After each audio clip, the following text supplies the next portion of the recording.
अस्सलाम वालेकुम। मेरा नाम वसीम रहमान है। आज की इस वीडियो में हम डिस्कस करेंगे एसईओ की कॉमन मिस्टेक्स के बारे में। नॉर्मली होता ये है कि आप एसईओ करते हैं अपनी वेबसाइट के लिए, पूरी एफर्ट लगाते हैं, लेकिन फिर भी आपकी वेबसाइट के लिए आपका एसईओ काम नहीं कर रहा होता।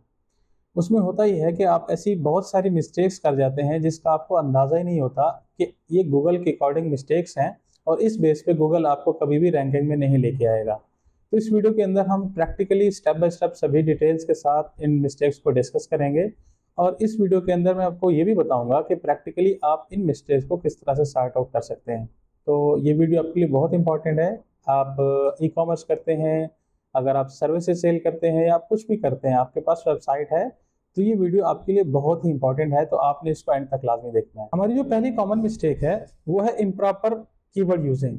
इसमें क्या होता है कि गूगल का क्रॉलर जो है आपके पेज को क्रॉल करता है, तो वो एक्सपेक्ट कर रहा होता है कि कुछ खास प्लेसेस हैं आपके पेज के ऊपर जहां पे आपका कीवर्ड का यूजेज होगा, तभी गूगल अंडरस्टैंड कर पाएगा कि आप एक्चुअल में आपका वो जो पेज है जो आपने बनाया है वो किस एरिया को या किस कीवर्ड को टारगेट कर रहा है। तो ये अंडरस्टैंड करना आपको बहुत जरूरी होता है। हम इसको एग्जाम्पल से समझते हैं तो आपको मजीद आइडिया होगा एक्चुअली मैं क्या रहा हूँ। एक कीवर्ड है एसईओ सर्विसेज इन लाहौर। हम इसको एज एग्जांपल ले रहे हैं कि हम इसको टारगेट कर रहे हैं। तो इसका जो सबसे पहला आपको रिजल्ट मिल रहा है, आप उसमें देखें कि उस रिजल्ट के मेगा टाइटल में SEO services in Lahore keyword as it is use हुआ है।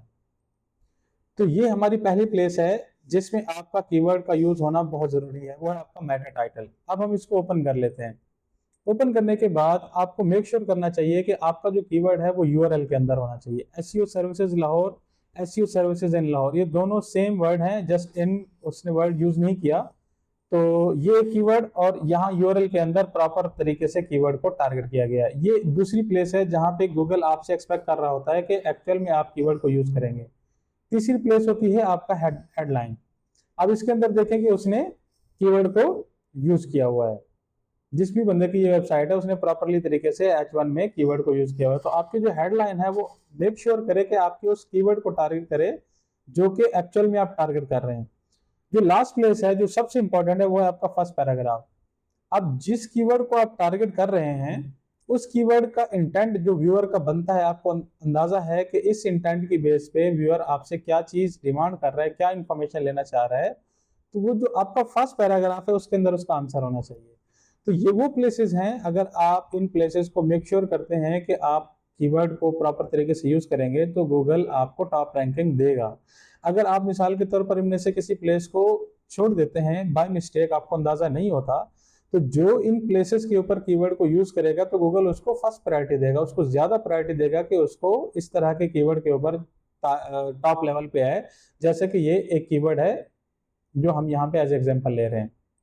इसके बाद हम अगली मिस्टेक को समझते हैं, वो ये है कि आपको अंदाजा हो गया कि ये कीवर्ड है जिसको आप टारगेट कर रहे हैं, लेकिन आपको अंदाजा नहीं होता कि कीवर्ड यूजेज, प्रॉपर यूजेज होता क्या है। आप क्या करते हैं कि मेन कीवर्ड को जो आपका है उसको बार बार रिपीटेशन कर देते हैं अपने कॉन्टेक्स्ट के अंदर, अपने पैराग्राफ के अंदर, अपने पूरे कंटेंट के अंदर। उससे क्या होता है, उससे ये होता है कि आपकी वेबसाइट गूगल की तरफ से बिल्कुल भी इग्नोर कर दी जाती है, क्योंकि गूगल कभी भी नहीं चाहता कि आप एक ही कीवर्ड को बार बार रिपीट करें। जब आप बार बार रिपीट करेंगे तो यूजर के लिए भी जो आपकी वेबसाइट के ऊपर आ रहा है उसको भी अच्छा नहीं लगेगा, ठीक है, और प्लस गूगल को भी अच्छा नहीं लगेगा। तो आपने मेक श्योर करना है कीवर्ड्स का इस्तेमाल सिर्फ उन्हीं प्लेसेस पे करना है जो मैंने अभी आपको बताया है। एक और मिस्टेक है जो आप कर देते हैं वो है इंटेंट। कीवर्ड का इंटेंट नहीं समझते। कीवर्ड का इंटेंट क्या होता है? कीवर्ड का इंटेंट ये होता है कि जैसे हमने SEO services in Lahore Google में टाइप किया, तो आपने देखना है कि टॉप रिजल्ट्स किस टाइप के आ रहे हैं। वो एक्चुअल में जो यूजर है या व्यूअर है जो भी गूगल के ऊपर आके इस तरह का कीवर्ड सर्च करेगा, वो एक्चुअली किस तरह की इंफॉर्मेशन चाह रहा है।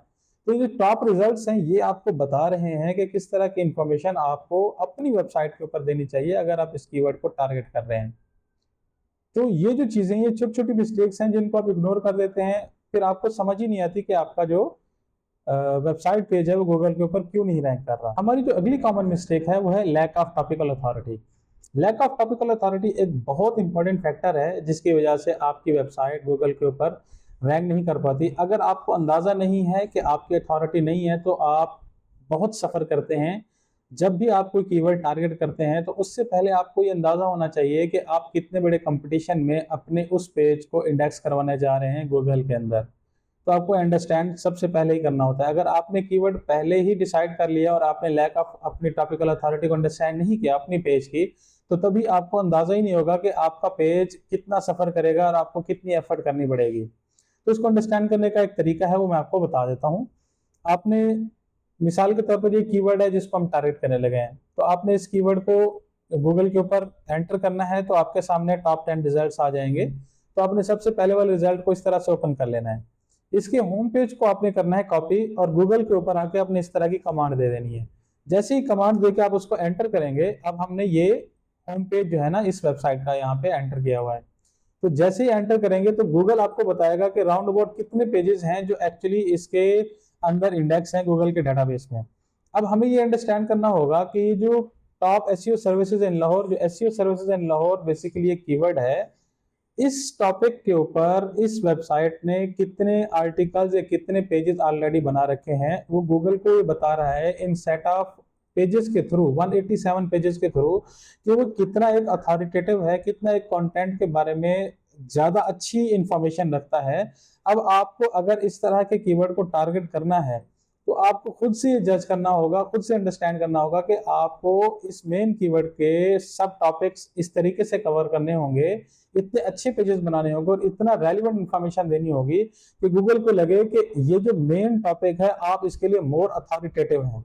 जब गूगल को ये लगेगा कि आप मोर अथॉरिटेटिव हैं, तो आपको इसको इसके टॉप के ऊपर, इस कीवर्ड के टॉप के ऊपर आने के लिए आपको फिर कोई भी नहीं रोक सकेगा। तो आपको मेक श्योर करना है कि आपकी अथॉरिटी इतनी डेवलप होनी चाहिए। अगर मिसाल के तौर पर आपने इस कीवर्ड को टारगेट किया और आपकी अथॉरिटी नहीं है, आपने ये जजमेंट नहीं की जो मैंने जिस तरीके से आपको बताया है, तो फिर होगा क्या, होगा कि आपका पेज सरवाइव करेगा, आपका पेज गूगल के ऊपर टॉप पे आ ही नहीं सकेगा, क्योंकि वो गूगल को जो रिक्वायर्ड इंफॉर्मेशन चाहिए, जो रिक्वायर्ड अथॉरिटी चाहिए, वो आपके पेज के ऊपर है ही नहीं, वो बिल्ड ही नहीं करेगी थ्रू प्रॉपर इंफॉर्मेशन या थ्रू प्रॉपर नॉलेज के थ्रू।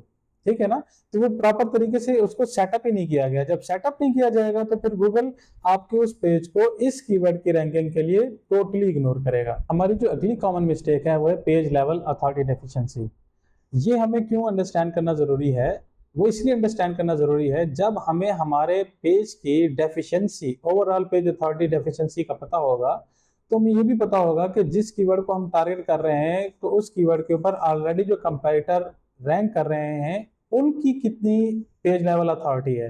अगर उनकी अथॉरिटी बहुत ज्यादा है और हमारे पेज की अथॉरिटी बहुत कम है, मींस टू से कि अगर हमारे पेज की फॉर एग्जांपल 10 है अथॉरिटी और जो कंपैरेटर ऑलरेडी रैंक कर रहे हैं उनकी अथॉरिटी है 40, 50 या 60, इसका मतलब यह है कि गैप बहुत ज्यादा है हमारी अथॉरिटी और जो कंपैरेटर उसके ऊपर रैंक कर रहे हैं उसकी अथॉरिटी में, उन पेजेस की अथॉरिटी में।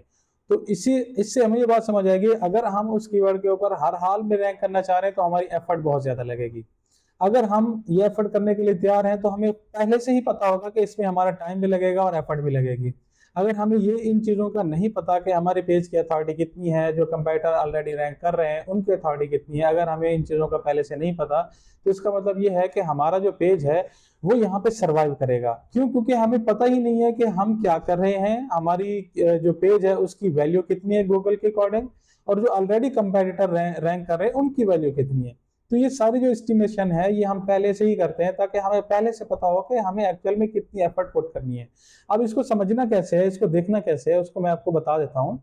जैसे हम एक एग्जांपल लेके चल रहे थे कि ये कीवर्ड है जिसके ऊपर रैंक करना चाह रहे हैं। अब हम इसको समझते हैं कि ये कीवर्ड है जिसके ऊपर हमने अपनी वेबसाइट को रैंक करवाना है और ये पहली वेबसाइट है जो इसके ऊपर रैंक कर रही है। ठीक हो गया।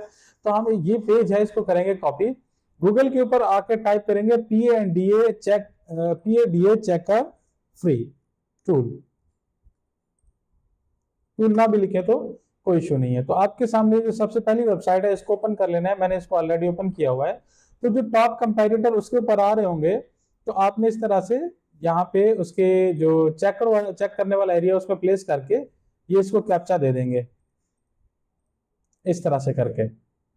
तो ये वेबसाइट आपको बता देगी कि आपके पेज की जो एक्चुअल अथॉरिटी है वो कितनी है, और अगर आपका कंपैरेटर है तो उसकी अथॉरिटी कितनी है। और यहां से आपने अंडरस्टैंड करना है कि आपको एक्चुअल में कितनी एक एफर्ट करनी पड़ेगी रैंक करने के लिए। अब ये देखें कि इस पेज की अथॉरिटी 29 है और बैकलिंक इसने 105 बना के रखे हैं।